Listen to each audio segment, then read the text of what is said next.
The air in the Ozark Hollow was always heavy, thick with the scent of pine and damp earth. But on that overcast morning in late November of 1878, it carried something else.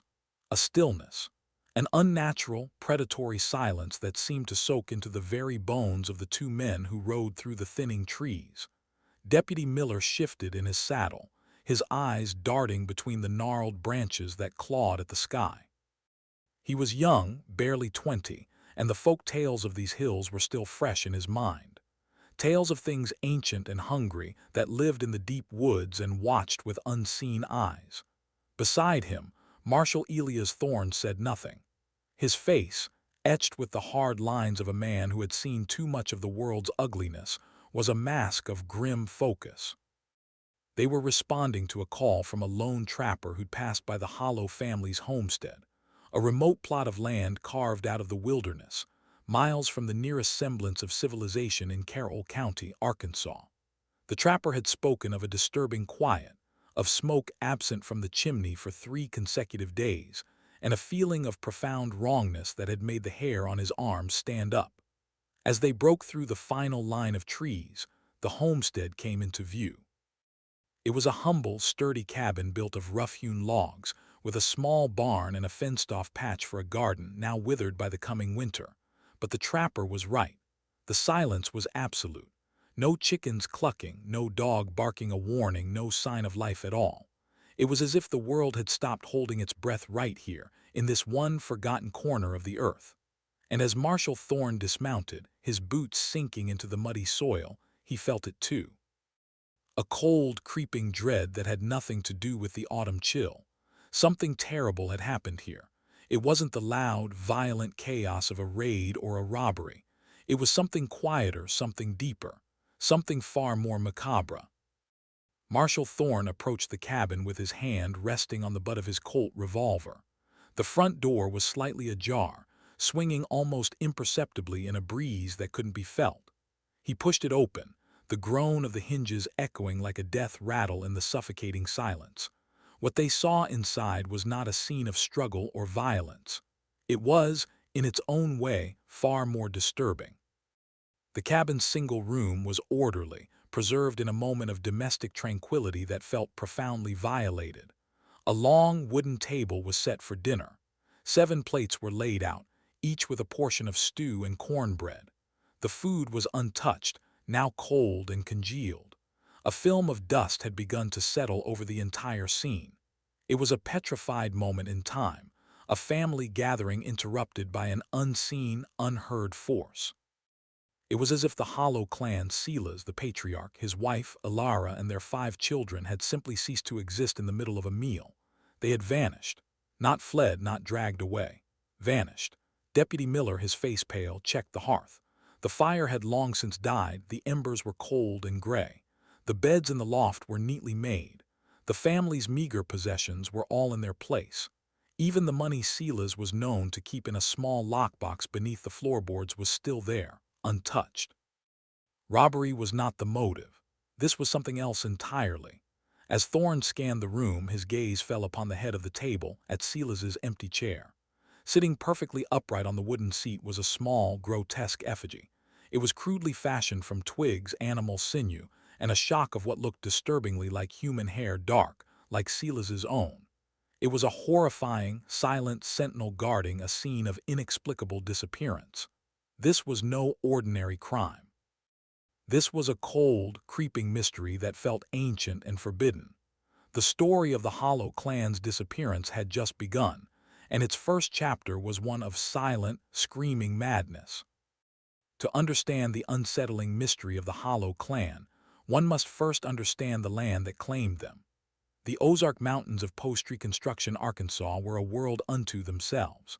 A rugged, isolated landscape of dense forests, steep hills, and deep, shadowed valleys, or hollers, as the locals called them. It was a place where civilization felt like a distant rumor, and the old ways, the superstitions brought over from the old countries, clung to the soil like stubborn roots. Law was often a suggestion rather than a rule, and communities were tight-knit, bound by blood, faith, and a shared suspicion of outsiders. The Hollow family were the definition of outsiders. Silas Hollow, whose original Germanic name had been anglicized upon his arrival in America, had purchased his tract of land a decade prior. He brought with him his wife, Ilara, and a collection of beliefs that the God-fearing folk of nearby settlements found deeply unsettling. They were reclusive, rarely coming to town for supplies, and when they did, they spoke little, their eyes holding a certain guarded intensity.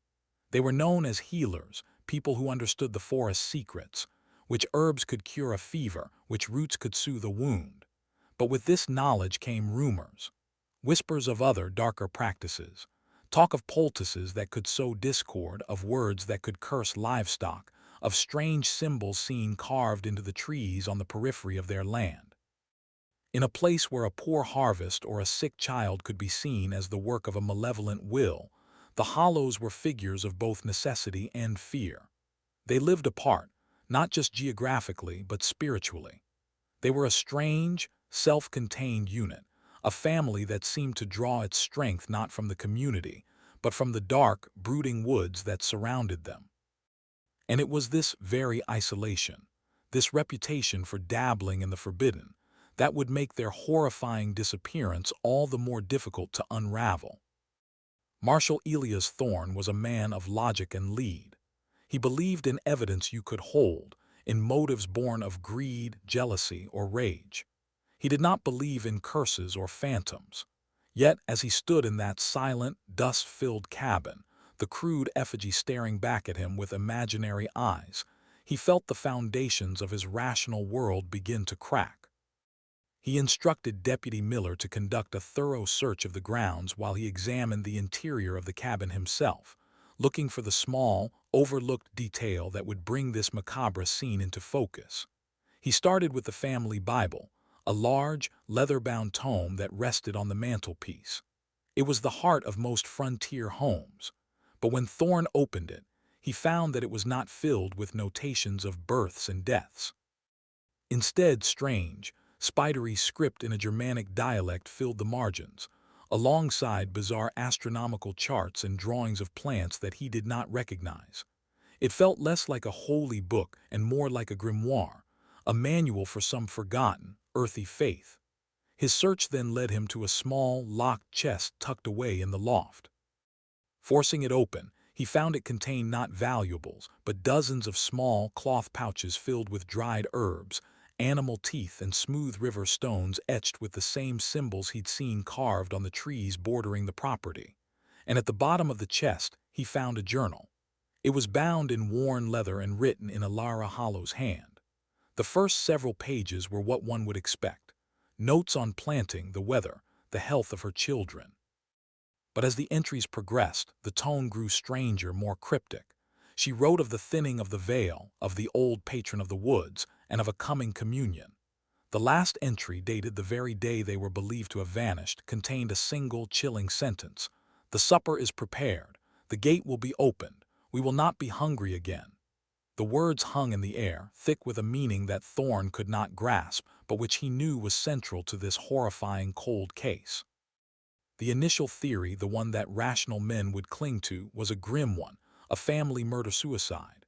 Perhaps Silas Hollow, driven mad by the isolation and hardship, had killed his family and then himself, hiding their bodies somewhere in the vast, unforgiving wilderness that surrounded them. It was a dark possibility, but a worldly one. It was a scenario Marshal Thorne had encountered before. And so, the search began. For days, Thorne, Miller, and a small posse of volunteers from the nearest town combed the woods around the Hollow homestead. They scoured the dense thickets, peered into the shadowy mouths of caves, and dragged the murky, slow-moving creek that snaked through the valley. They found nothing.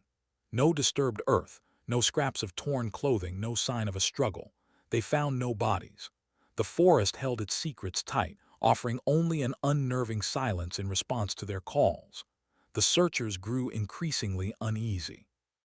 The locals in the posse, men who had grown up with the folklore of the Ozarks, began to mutter amongst themselves. They spoke of the strange symbols carved into the trees, symbols that Thorne had noted himself. They said these were not idle whittlings, but warnings, markers for a place that was not entirely of this world. They whispered that the hollows had not been taken by human hands, but had been claimed by the woods themselves, swallowed whole by the ancient, hungry spirit of the place they had chosen to inhabit. Thorne dismissed it as superstitious nonsense, but even he could not shake the feeling of being watched, of a malevolent presence lingering just beyond the edge of his vision. The woods felt wrong. The deeper they went, the quieter it became, as if even the birds and insects dared not make a sound. The physical search for the Hollow clan was yielding no answers, only deepening the disturbing mystery. It was becoming clear that this was not a conventional crime, and a conventional investigation would not be enough to solve this macabre puzzle. With the physical search turning up nothing but dead ends and frayed nerves, Marshall Thorne turned his attention to the people on the fringes of the Hollow clan's world. He rode to the small, dusty settlement of Flat Rock, a place that was little more than a general store, a church, and a handful of weathered houses. Here, the Hollows were known, but they were not known well. They were a topic of gossip, a source of local ghost stories told to frighten children. Thorne started at the general store, speaking with the proprietor, a portly man named Jedediah Smith. Jedediah confirmed the family's reclusive nature. He said Silas would come in once every few months, trade pelts for flour, salt, and other necessities, and leave without a word more than was necessary. He described Alara as a shadow, a woman who always seemed to be looking past you, into a world no one else could see. But it was his description of the children that was most unsettling. He said they were quiet, unnaturally so. They never played or laughed like other children. They would stand silently by their father, their eyes wide and dark, taking in everything with a solemn intensity that was deeply unnerving. He recalled the last time he saw Silas, about a week before the disappearance. Silas had seemed different, more agitated. He had purchased an unusual quantity of salt, far more than any family would need, and had asked Jedediah if he had any books on celestial movements. This strange request, combined with the family's already bizarre reputation, planted a new seed of unease in Thorne's mind. The Hollows were not just reclusive, they had been preparing for something that required salt and a knowledge of the stars. The investigation was moving away from the realm of simple crime and into the murky territory of the occult. If you find these dives into forbidden historical cold cases as compelling as I do, consider subscribing to the channel. The deeper we go into the Hollow mystery, the more disturbing and banned the story becomes. Marshall Thorne's next stop was the town pastor, Reverend Michael Abernathy, a man whose rigid piety was the moral bedrock of the small community. Abernathy was a man who saw the devil in every shadow, and the Hollow clan had cast a long, dark shadow in his mind. He spoke of them not as a family, but as a canker, a blight of heathenism on his Christian flock. He recounted an incident from the previous year when Alara Hollow had come to him. She had not come for salvation, but to ask questions. Disturbing questions about pre-Christian rituals, about the nature of souls, and about what the Bible called familiar spirits. The Reverend had been horrified, denouncing her from his pulpit the following Sunday as a practitioner of witchcraft. He warned his congregation to shun the family, to refuse them aid, and to pray for their souls, which he believed were in mortal peril. This public condemnation had cemented the Hollows' status as outcasts. It turned fear into righteous hatred. After the sermon, a group of townsmen, their courage bolstered by scripture and whiskey, had ridden out towards the Hollow property. They had intended to scare the family, to force them to renounce their pagan ways or leave the county. But something had stopped them. According to the story Thorne pieced together, the men had gotten within a mile of the homestead when a strange, guttural chanting began to echo from the Hollow. The sound was deeply unsettling, seeming to come from all directions at once. Their horses became spooked, and the men themselves were overcome with a sudden, inexplicable terror. They had fled back to town, speaking of a demonic presence and a palpable aura of malice that emanated from the woods around the Hollow property. The Reverend saw the family's disappearance as a clear case of divine retribution or demonic collection. To him, they had made a pact with dark forces, and those forces had finally come to claim their due. Thorne, Ever the pragmatist saw a different possibility. A family, ostracized and threatened, driven to an extreme and desperate act. The interview with Reverend Abernathy provided a potential motive for human intervention, mob justice. It was entirely plausible that a group of fearful, superstitious townsfolk had taken matters into their own hands, driven by the pastor's fiery condemnation. Thorne began to quietly investigate the men who had been part of that failed attempt to intimidate the family a year earlier. He questioned them one by one, applying the slow, steady pressure of the law. They were nervous, their stories shifting and inconsistent. They all admitted to riding out that night, but they all swore they never reached the cabin. They all spoke of the same thing, that horrifying, inhuman chanting that had echoed through the trees and chilled them to the bone. And they spoke of something else. As they had fled in terror, one of the men, a farmer named Beauregard, had looked back. In the deepening twilight, he claimed to have seen a figure standing at the edge of the hollow's property. It was tall and impossibly thin, almost skeletal, and seemed to be draped in moss and animal pelts. It wasn't Sela's. It was something else, something that didn't look human. It had simply stood there, watching them go. The other men had ridiculed Beauregard, calling it a trick of the light, a figment of his fear-addled mind. But the story had spread, adding another layer to the dark folklore surrounding the Hollow clan. Thorne was inclined to dismiss it as well, but the genuine terror he saw in the men's eyes as they recounted the tale gave him pause. They were afraid of something more than just the law. They were afraid of what they believed lived in that hollow.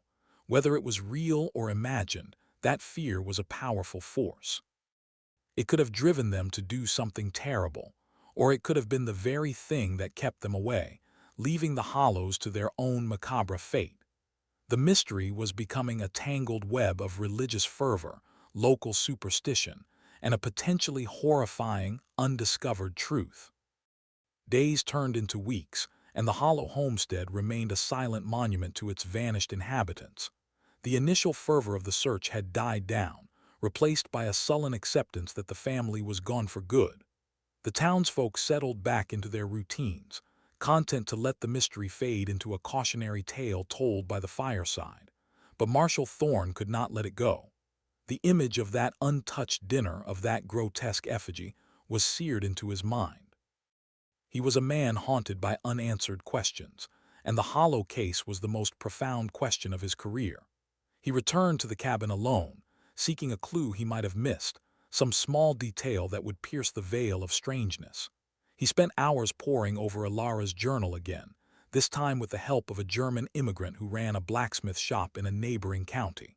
Together, they began to translate the cryptic passages. The journal was even more disturbing than Thorne had initially realized. It wasn't just about herbalism. It was a chronicle of a descent into a deeply esoteric and forbidden belief system. Alara wrote about the land not as property, but as a living entity, a being with a consciousness and a will. She referred to it as the patron, an ancient, pre-human intelligence that resided in the soil, the trees, and the stones of their hollow. She wrote that the patron had spoken to her, promising to deliver her family from the hardships of the mortal world, from hunger, from sickness, from the fear and hatred of their neighbors. It offered them a place in its embrace, a form of existence beyond flesh and bone. The price for this salvation was a ritual, a great communion. The journal detailed the preparations, the gathering of specific herbs at specific lunar phases, the weaving of effigies, the period of fasting, and the final offering. The last pages were filled with frantic, almost ecstatic writing, detailing the final steps of the band ceremony. It was a blueprint for their own disappearance. The translated journal was a horrifying revelation. It shifted the entire focus of the investigation from a crime committed against the Hollows to a macabre act they had committed upon themselves. The theory of a mob killing began to fade, replaced by a far more disturbing possibility: mass ritualistic suicide, or something even stranger. According to the journal, the final communion required the family to consume a specially prepared meal, a stew laced with a concoction of local herbs and fungi. This was the supper that Alara had written about. Thorne realized with a jolt of horror that the untouched meal on the table was not an interrupted dinner. It was the ritual itself. The stew, now cold and decomposing in the bowls, was likely a potent hallucinogen, or perhaps a deadly poison. He carefully collected a sample, though he had little hope of finding anyone in this part of the country with the knowledge to analyze it. The journal also explained the effigy left in Silas's chair. It was described as a vessel, a silent witness meant to anchor their spirits to the land as their bodies were shed. But if they had all consumed a fatal substance, where were the bodies? The journal offered a chilling answer. It spoke of a final step after the communion. To enter the patron's heart, we must return to the earth from whence we came. It mentioned a place below the hearth, where the roots run deep. Following this cryptic instruction, Thorne returned to the cabin's main room. He looked at the large stone hearth, cold and silent. With a crowbar from his saddlebag, he began to pry at the heavy flagstones that formed the floor in front of it. The stones were heavy, sealed with hardened mud. It took nearly an hour of grueling work, but finally one of the stones shifted, and from the darkness below, a foul, earthy smell rose up to meet him, the smell of decay, damp soil, and something else. Something metallic and sickeningly sweet. He had found the patron's heart. He had found the next piece of this deeply disturbing cold case. With the help of Deputy Miller, Thorne removed the remaining flagstones, revealing a dark, square hole in the cabin floor. It was a root cellar, but it was unlike any he had ever seen. It was not a place for storing food. It was a place of ceremony. Descending with a lantern, the flickering light cast dancing, monstrous shadows on the damp-stained stone walls. The cellar was small, no more than 10 feet by 10 feet. The air was thick and cloying, heavy with the stench of death and ritual. In the center of the earthen floor there was a circle of scorched earth, as if a large, intense fire had been burned there. Around the circle, arranged with horrifying precision, were 7 shallow depressions dug into the ground. They were roughly the size and shape of human bodies, but they were empty. The scene was a tableau of absence, a stage where a horrifying final act had taken place, but the actors were long gone. Miller, his face a mask of revulsion, pointed his lantern towards one of the walls. Carved into the stone was a massive, complex symbol, the same one Thorne had seen on the river stones in the chest and on the trees outside. It was a spiraling, geometric pattern that seemed to draw the eye inward, creating a dizzying, hypnotic effect. It was the central icon of their forbidden faith. As Thorne examined the empty graves, his boot kicked something in the loose dirt. He knelt down, scraping away the soil. It was a small, silver locket tarnished with age and dirt. He pried it open. Inside were 2 miniature portraits, faded but still recognizable, a much younger Silas and Alara, their faces filled with a hope that was now utterly extinguished. It was a heartbreakingly human artifact in a place that felt profoundly inhuman, but it was the discovery on the far side of the cellar that solidified the horror. Partially buried in the dirt was a collection of tools, shovels, a pickaxe, and several large, blood-stained knives. The Hollows had dug their own graves. They had prepared their own exit from the world. The discovery of the empty graves in the secret cellar was the horrifying climax of the investigation, yet it provided no real answers. It only deepened the macabre nature of the cold case. The evidence now pointed overwhelmingly towards a planned, ritualistic event. The family had prepared a final meal, likely containing a poison or powerful hallucinogen. They had carved their strange symbols, created their effigies, and then descended into this subterranean chamber to meet their fate. But the most crucial piece of the puzzle was still missing: the bodies. 7 people, from a grown man to a small child, do not simply vanish, even in the vast Ozark wilderness. Thorne and his deputy spent another full day searching the cellar and the immediate vicinity for any sign of a mass grave, a hidden chamber, or any clue as to where the family had gone after the ritual. They found nothing. It was as if the earth itself had swallowed them whole, just as Alara's journal had promised. The blood on the knives in the cellar suggested a violent end, but the lack of bodies contradicted it. Had they killed themselves and been carried away? If so, by whom? The journal made no mention of an accomplice. It spoke only of the family and the patron. Or was the journal not a metaphor?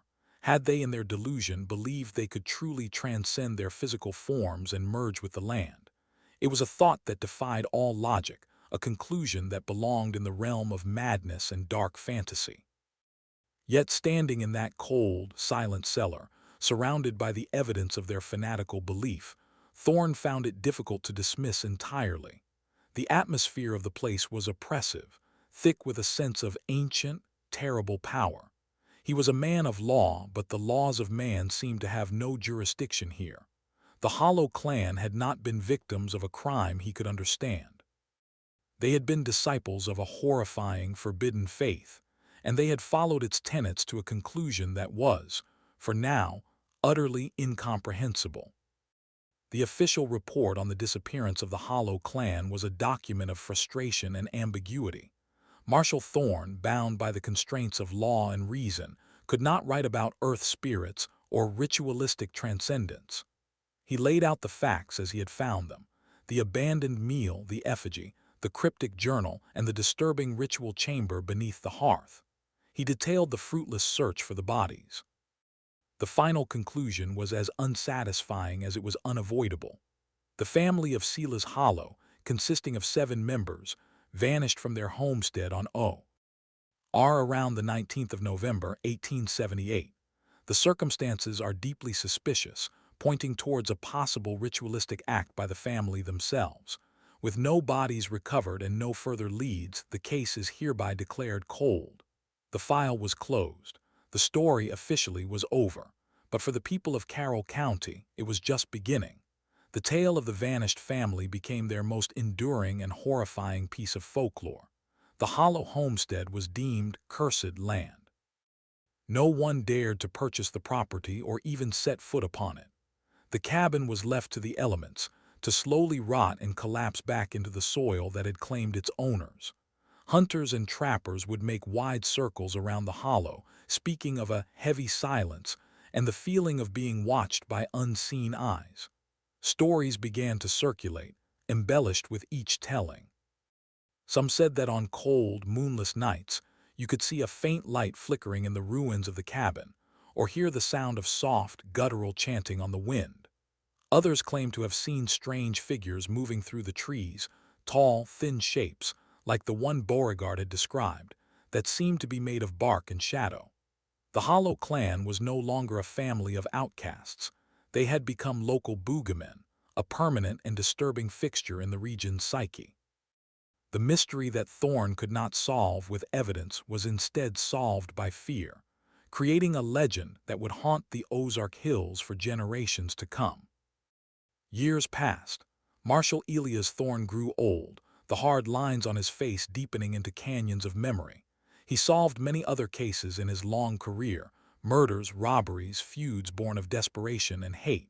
But the Hollow case remained a splinter in his mind, a cold spot in his soul that never warmed. He retired, but he could not find peace. The unanswered questions of that macabre disappearance followed him into his quiet twilight years. He would often find himself rereading his own sparse report, or the translated pages of Ilara Hollow's journal, searching for some clue he had overlooked, some hidden meaning that would unlock the truth. The journal's talk of a patron in the woods never left him. Was it merely the delusion of a disturbed mind, a personification of the harsh, isolating nature that surrounded them? Or had the family, in their complete separation from society, truly managed to tap into something else? Something ancient and non-human, a consciousness that permeated the land itself. He recalled the unsettling feeling he'd had in those woods, the palpable sense of a malevolent intelligence. It was a feeling he had never experienced before or since. As a man of logic, he had dismissed it, but as an old man, looking back on a life of confronting the darkness in the world, he was no longer so sure. He began to wonder if there were different kinds of laws, different kinds of truths. The laws of man, and the older, darker laws of nature. The story of the Hollow Clan's vanishing act serves as a chilling reminder that some mysteries are not meant to be solved. They are meant to be warnings. If you're finding this exploration of a truly disturbing historical cold case compelling, help our channel grow by hitting the like button. What follows is a deeper dive into the forbidden theories that were banned from the official record, theories that suggest the family didn't just die, they were transformed. One of the most persistent and forbidden theories, whispered only in hushed tones long after the official case was closed, centered on the other reclusive communities scattered throughout the Ozarks. While the Hollows were outsiders, they were not the only ones who held to old country ways. Deep in other hollows and on remote mountainsides lived other families of similar German and Scots-Irish descent, groups that practiced folk healing and maintained a deep, almost mystical connection to the land. These communities were insular, rarely interacting with the outside world. An unofficial line of inquiry, pursued by a folklore enthusiast years after Thorne's retirement, suggested that the Hollows were not just an isolated family of believers, but were part of a larger, hidden network. The theory posited that the communion Alara wrote of was not a unique event. It was a ritual known to these other groups, a ceremony performed only once a generation, under specific celestial alignments. It was a way to purify their bloodline and reaffirm their pact with the land they inhabited. According to this disturbing theory, the Hollow family was chosen, or chose themselves, to be a sacrifice. Their disappearance was not an act of self-destruction, but an offering to the same patron that these other clans revered. The blood on the knives found in the cellar was not from a suicide, but from a ritualistic bloodletting, an essential component of the ceremony. The bodies, according to this legend, were taken by members of these other hidden clans. I were carried away in the dead of night to a secret, sacred grove deep in the mountains, where they were interred according to ancient, forbidden rites. The Hollows were not victims in the traditional sense. They were martyrs for a dark and terrifying faith, a faith that continued to be practiced in the shadows of the Ozarks, hidden from the eyes of the modern world. This theory of a wider, hidden community of believers casts the entire cold case in a new, more horrifying light. It suggests a level of organization and conspiracy that Marshall Thorne, with his focus on a single family, would never have uncovered. If other clans were involved, they would have been masters of secrecy, melting back into the wilderness without a trace. They would have known the woods far better than any posse Thorne could assemble, capable of transporting the bodies of 7 people through the rugged terrain without leaving a single sign. This hypothesis also provides a potential explanation for the fear experienced by the townsmen who tried to confront the Hollows. The demonic chanting they heard might not have been supernatural at all. It could have been the members of these allied clans, hidden in the woods around the homestead, performing a counter-ritual to protect the Hollows as they made their final preparations. The tall, moss-covered figure seen by the farmer Beauregard could have been one of these individuals, a shaman or elder adorned in ceremonial garb. What the townsmen mistook for a demonic entity could have been something far more grounded, yet equally terrifying, a human being completely devoted to a pagan, pre-Christian faith, willing to protect its followers at any cost. This would also explain the family's extreme reclusiveness. They weren't just antisocial, they were guarding a secret. Their isolation was a necessary shield to protect their beliefs and the plans for their ultimate communion. The Hollow homestead wasn't just a home, it was a temple, a sacred site for a ritual far older than the nation itself. The family's disappearance, then, was not a singular act of madness, but the terrifying culmination of a generations-old tradition, a tradition that may still be alive today. Another, even more macabre theory delves into the specific wording of Alara Hollow's journal. She speaks of transformation, of shedding their physical forms, and of no longer feeling hunger. Some have interpreted this not as a metaphor for spiritual transcendence, but as something horrifyingly literal. This fringe theory speculates on the nature of the herbs and fungi the family consumed in their final meal. The Ozarks are home to a vast array of plant life, including numerous psychoactive and toxic species. It is possible that Alara, through generations of inherited folk knowledge, had discovered a combination of ingredients that did not just kill, but induced a state of profound, terrifying change. Proponents of this theory point to obscure European folklore, tales that the hollows may have brought with them from the old country, of creatures that are intrinsically linked to the forest, beings that blur the line between human, animal, and plant. The Wendigo of Algonquian lore, while geographically distant, offers a chilling parallel. A human who, through cannibalism or dark magic, is transformed into a monstrous, emaciated creature of insatiable hunger. Could the Hollow's ritual have been an attempt to invoke a similar, but different, transformation? Not into a creature of hunger, but into its opposite. Into guardians of the forest, silent, watchful beings who no longer required sustenance. Beings that became one with the woods, their flesh turning to bark, their hair to moss, their bones to stone. It is a fantastical, almost insane proposition, yet it aligns with the disturbing evidence in a way that simple murder or suicide does not. It would explain the absence of bodies. It would explain the sightings of strange, tall, tree-like figures in the woods for years afterward. And it would explain the journal's final, chilling promise: we will not be hungry again. They had not died. In their minds, they had evolved. Let us re-examine the physical evidence through the lens of this horrifying transformation theory. The empty graves in the cellar take on a new meaning. They were not intended to be burial plots for corpses, but chrysalises. They were places for the family to lie down after consuming the ritual meal, to allow the psychoactive compounds to take hold and begin the process of metamorphosis in the symbolic heart of the patron. The blood on the knives may not have been from fatal wounds, but from self-inflicted cuts, a blood offering to seal the pact with the land, a common element in many ancient rituals. The effigy left on the chair also fits. In many folk traditions, an effigy can serve as a substitute soul, a decoy. By leaving a representation of Silas, the patriarch, behind, they may have believed they were tricked in death or other malevolent forces, allowing their true spirits to escape into their new forms. The specific choice of ingredients for the stew becomes paramount. What if the concoction induced a comatose state that mimicked death, while simultaneously causing rapid, aggressive physiological changes? It is a disturbing thought that ventures into the realm of science fiction, but from the perspective of a family steeped in esoteric folklore, it might have seemed entirely possible. The final piece is the silence. After they vanished, the woods around the hollow became unnaturally quiet. Locals noted the absence of birdsong, the disappearance of deer. This ecological dead zone could be interpreted as the land itself reacting to a profound supernatural event.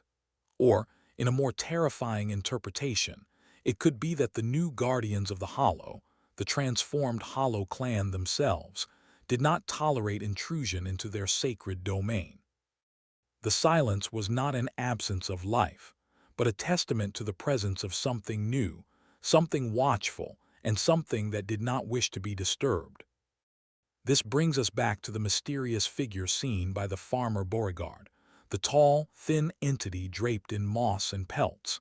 In the context of the transformation theory, this was not a member of a rival clan. It was the first of the Hollows to complete the horrifying metamorphosis. Perhaps Silas, as the patriarch, underwent the ritual first, to become the guardian for his family as they followed. The sight of him, no longer fully human, standing at the edge of his property, would have been enough to instill supernatural terror in anyone. The subsequent sightings of similar figures in the years that followed would then be the rest of the family, now fully integrated into their new, macabre existence. They had become the very folklore they believed in. They were the spirits of the woods, the geniuses loci of their cursed hollow. This theory, while wild, is compelling because it is the only one that accounts for all the evidence without leaving major contradictions. The missing bodies are explained. The strange journal entries are taken literally. The effigy and ritual chamber are given a specific, functional purpose. The subsequent local legends of strange creatures are recontextualized as eyewitness accounts. It creates a complete, albeit deeply disturbing, narrative. Of course, it is a narrative that requires a complete suspension of disbelief, a willingness to accept that the world operates on principles far darker and stranger than conventional science allows. but for a family that had deliberately cut themselves off from the rational world, a family that had placed their faith entirely in a forbidden, ancient doctrine. Perhaps the impossible was the only logical outcome. They did not just vanish. They became the horrifying answer to their own prayers.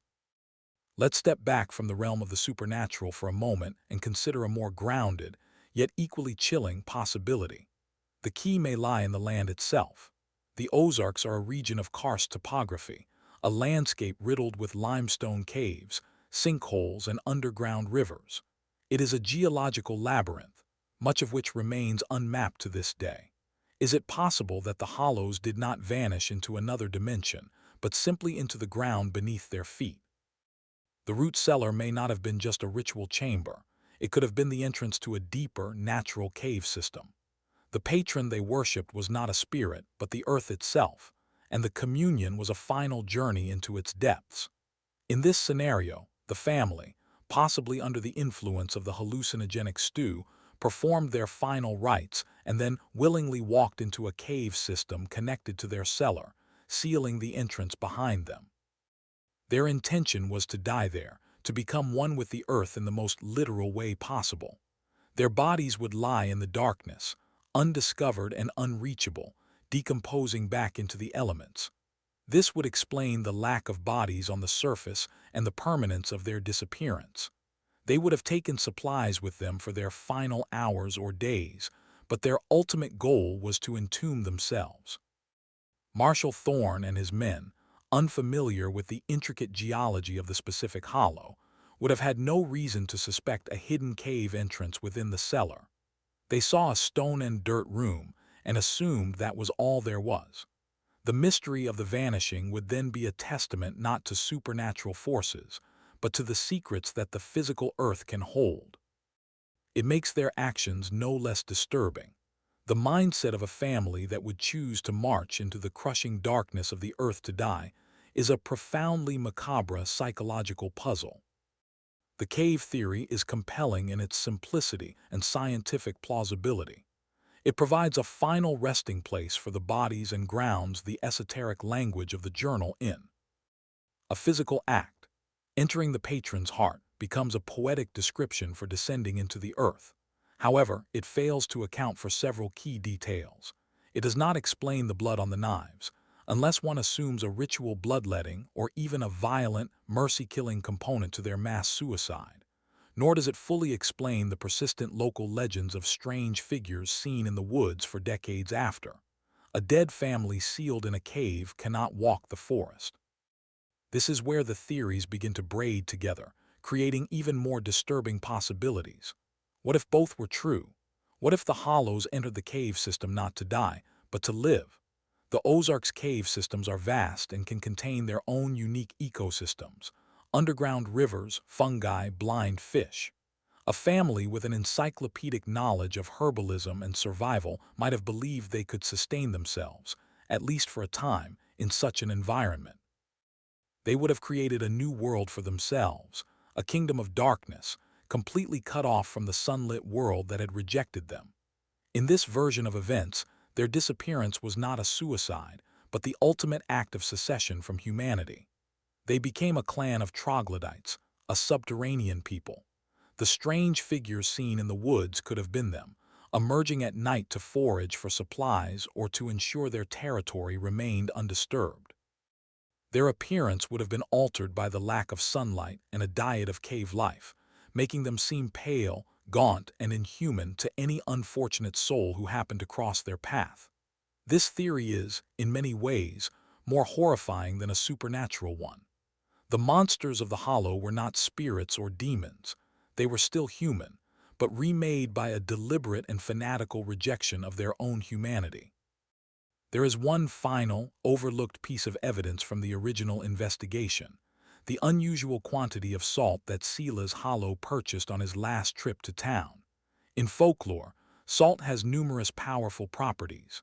It is a preservative, but it is also a purifier, and most importantly, a ward against evil. A circle of salt is a traditional barrier against demonic or spectral entities. Why would a man preparing for a communion, with a nature spirit be stockpiling a substance used to repel such beings.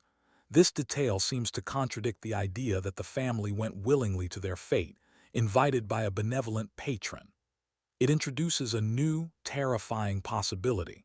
The ritual was not an invitation, but an exorcism. The Hollows were not trying to join with a spirit. They were trying to banish one that was already haunting them.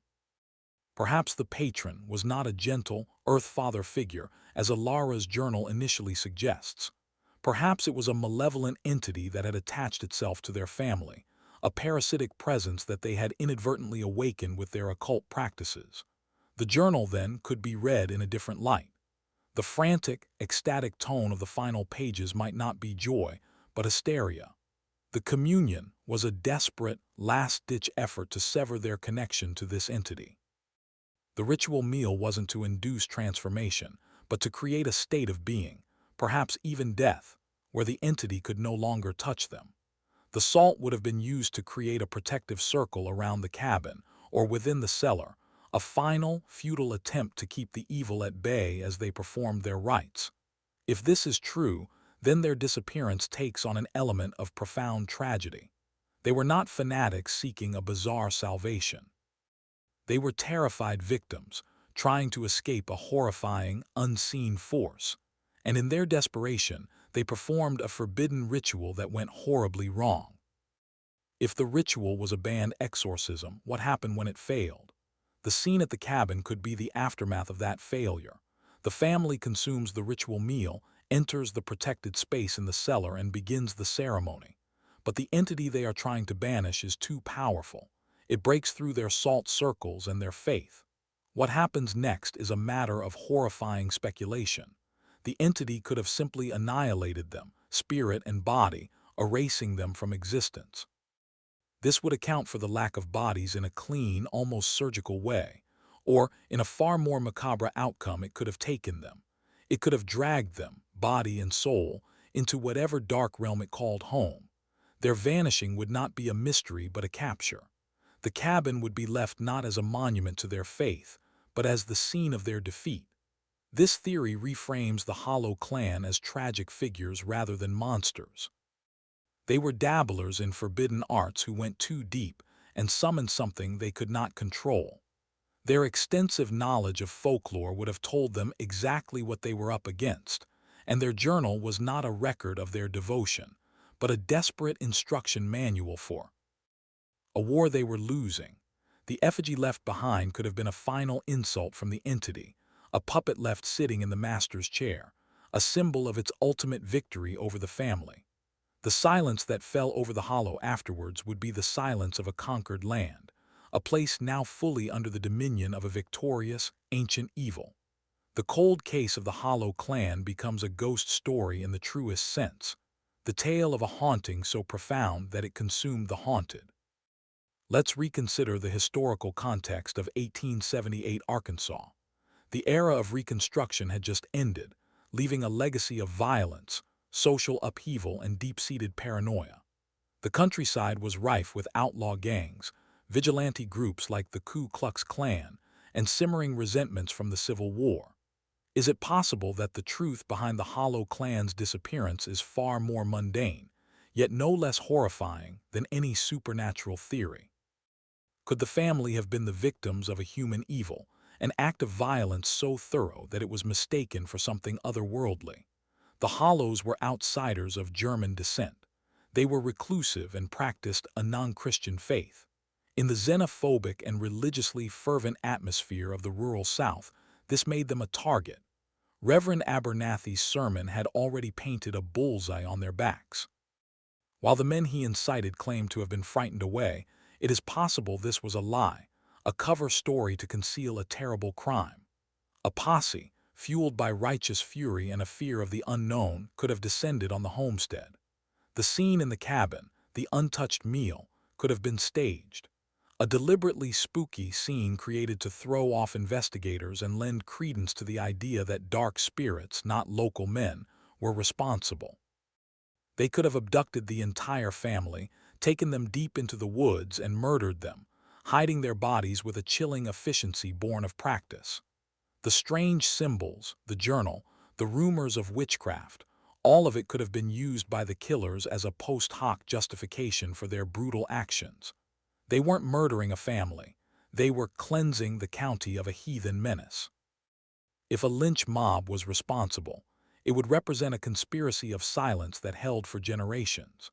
An entire community, or at least a powerful faction within it, would have to be complicit in the crime and its cover-up. The stories of chanting in the woods and strange figures would have been deliberately spread by the killers themselves, a calculated campaign of misinformation to lead Marshall Thorne astray and play on his own potential skepticism of rural superstition.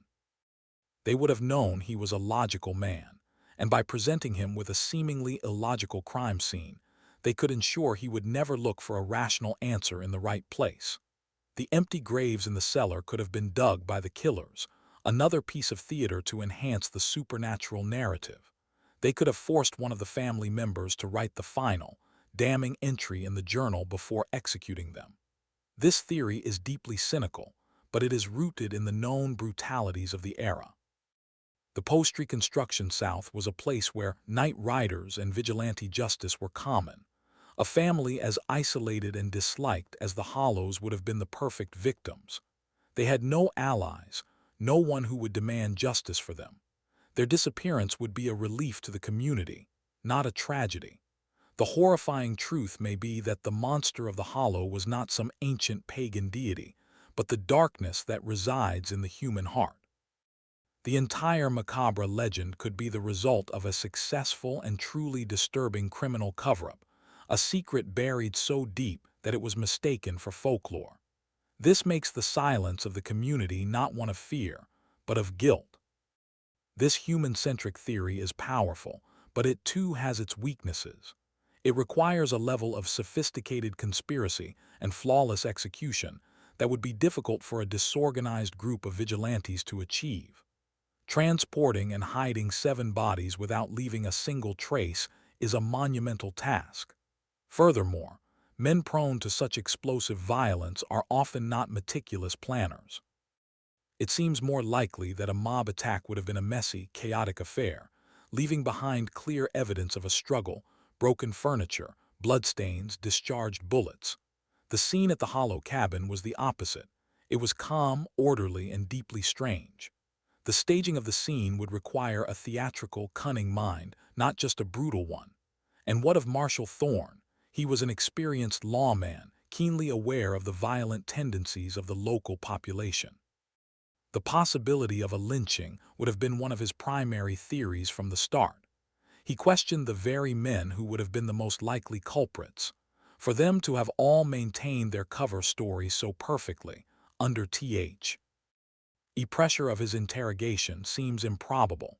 While the theory of a brutal human crime is plausible, it doesn't quite fit the specific, bizarre details of the case as well as the theories rooted in the family's own actions. The truth likely lies in a disturbing synthesis of these ideas. The family was indeed practicing a forbidden ritual, making them vulnerable. Their neighbors, steeped in fear and suspicion, were a constant, looming threat.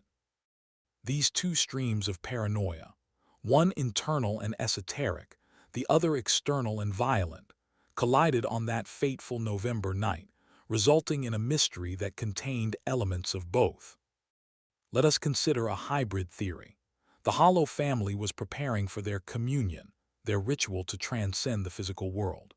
They had gathered their herbs, made their preparations, and were perhaps in an altered state of consciousness from fasting or early ingestion of hallucinogens. It is at this precise moment of vulnerability that the vigilantes, led by a more zealous and determined leader than before, returned. This time, they were not frightened away. They stormed the cabin, perhaps catching the family completely off guard in the midst of their strange rites. What they saw inside, the effigies, the symbols, the family in a trance-like state, would have confirmed their worst fears. They would have seen it as a den of active demonic worship.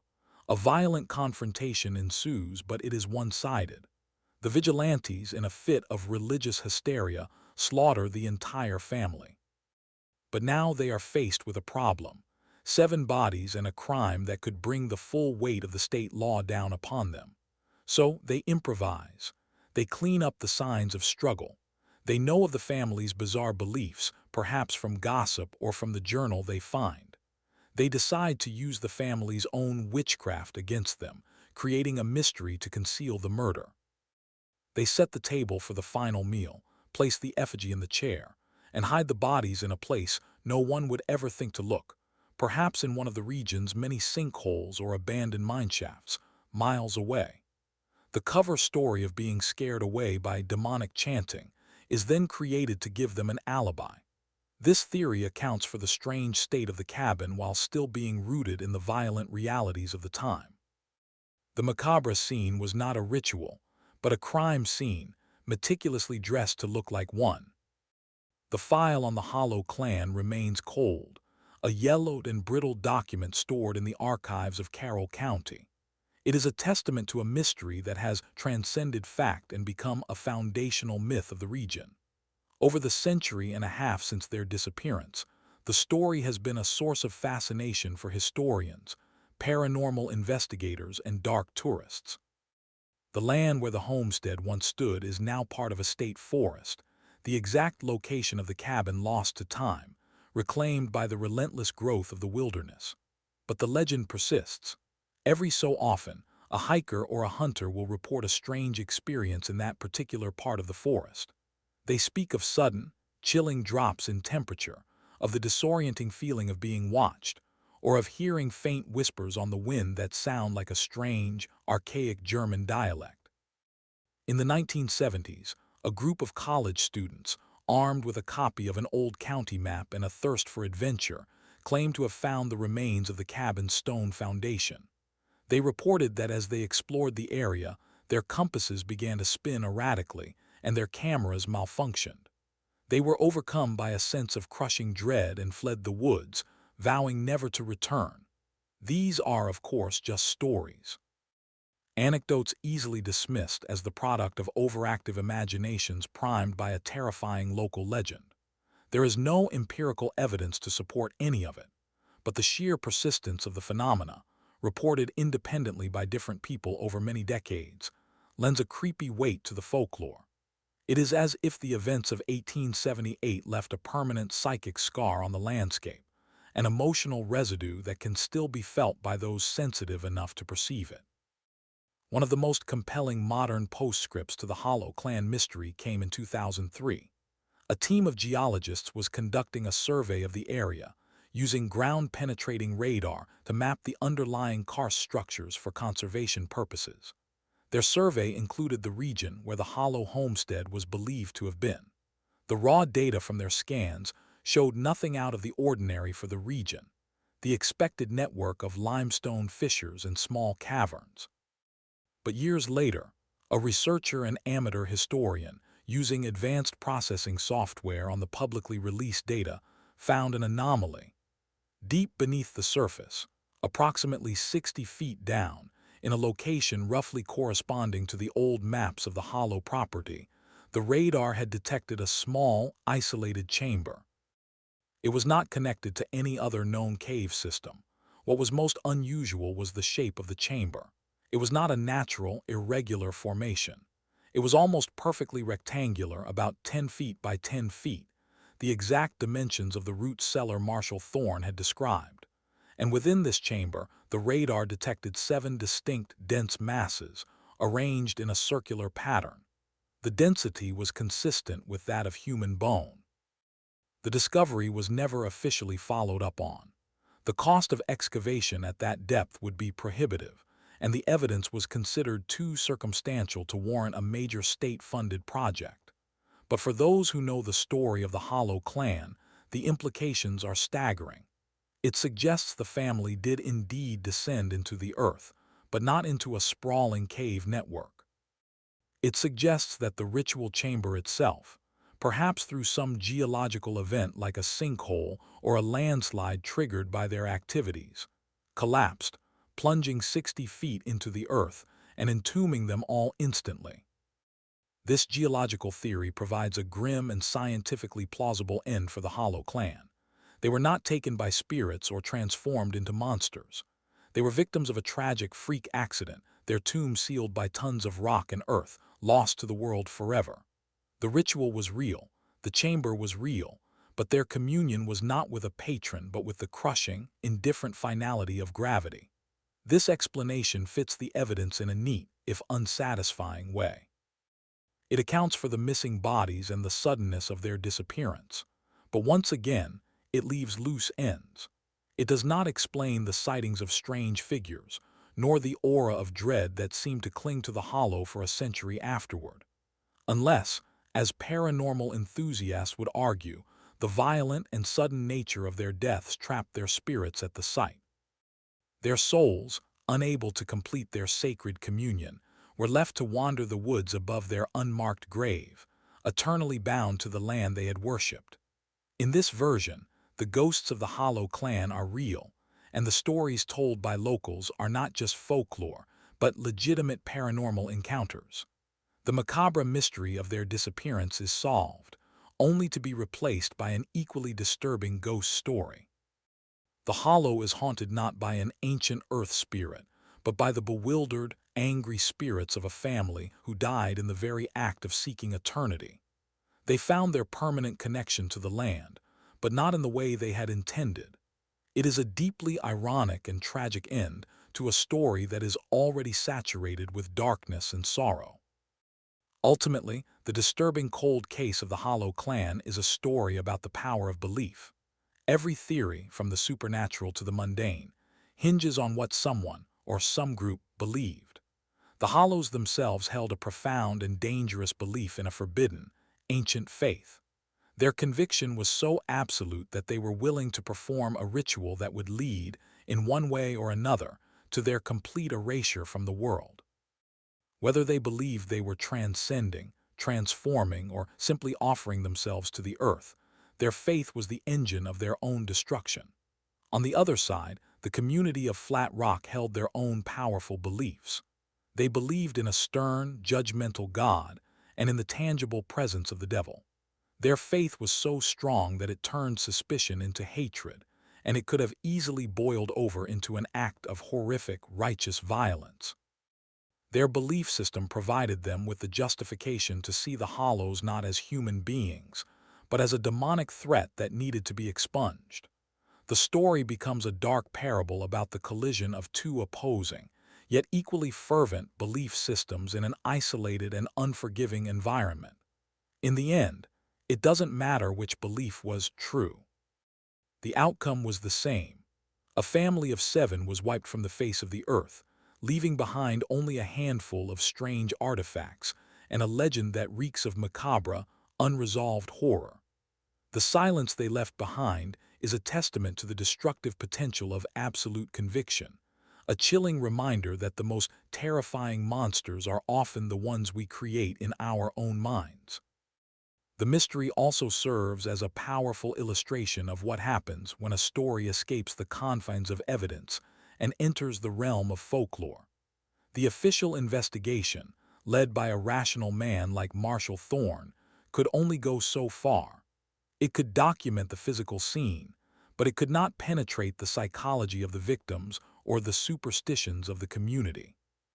Once the official inquiry ended, the story was set free, and it began to grow and mutate, shaped by the fears and the imagination of the people who told it.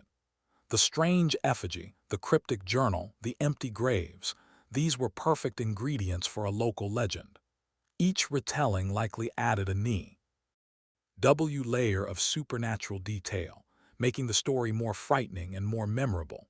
The tall, thin creature seen in the woods may have started as a fleeting glimpse of something unexplained and evolved into a full-blown monster over decades of fireside storytelling. The Hollow clan were no longer just a missing family. They became a symbol of the dark, untamed nature of the Ozarks themselves. They were a warning against straying too far from the community, against dabbling in the unknown, and against the ancient, pagan forces that slumbered just beneath the thin veneer of Christian civilization.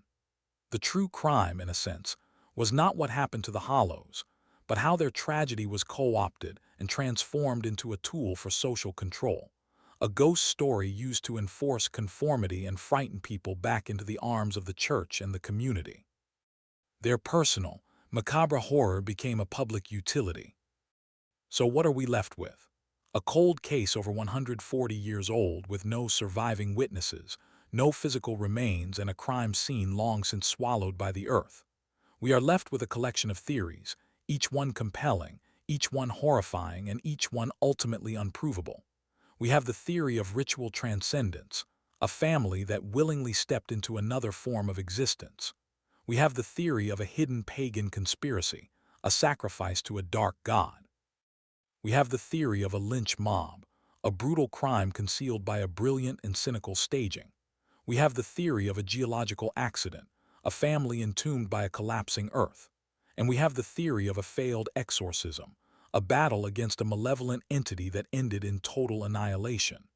Each path leads to a different kind of darkness, a different flavor of horror. The truth is likely a mosaic of these possibilities, a complex and tragic event that defies any single, simple explanation. The story of the Hollow Clan has become a mirror. What you see in it reflects your own beliefs about the nature of the world. Do you believe in the supernatural, in ancient spirits and forbidden knowledge? Then you will see a tale of dark magic. Do you believe in the inherent darkness of humanity, in the capacity for violence and conspiracy? Then you will see a story of a hidden massacre. Do you believe in the indifferent power of nature and the tragic fragility of human life? Then you will see a story of a terrible accident. Perhaps the most disturbing possibility is the one that requires the least speculation. It is the simple, cold fact that a family of 7 people, including 5 children, ceased to exist. They were erased. One day they were living, breathing people with hopes, fears, and a complex inner world. The next, they were gone. The stew on their table grew cold, their beds remained empty, and the silence in their cabin became permanent. The mechanisms of their disappearance, while fascinating, are secondary to this core, horrifying truth. We seek answers to mysteries like this because we crave order. We want the world to make sense, even if that sense is terrifying. A story of a demon or a cult is, in its own way, comforting because it provides a narrative. It gives the chaos a name and a face. The true horror of the Hollow Clan case is the absence of a definitive narrative.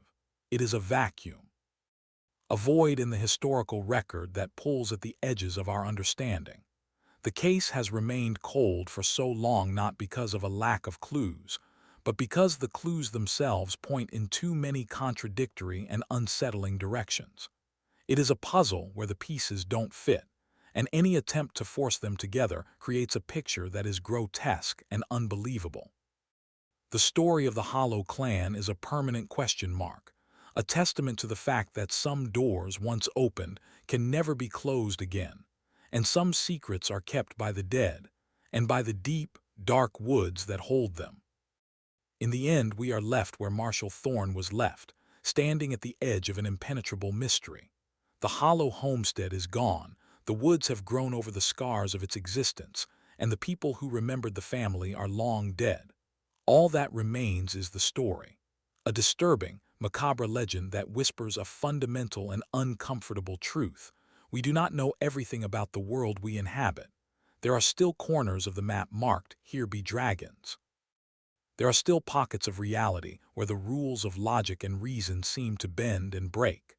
The disappearance of the Hollow Clan is a chilling glimpse into one of those corners.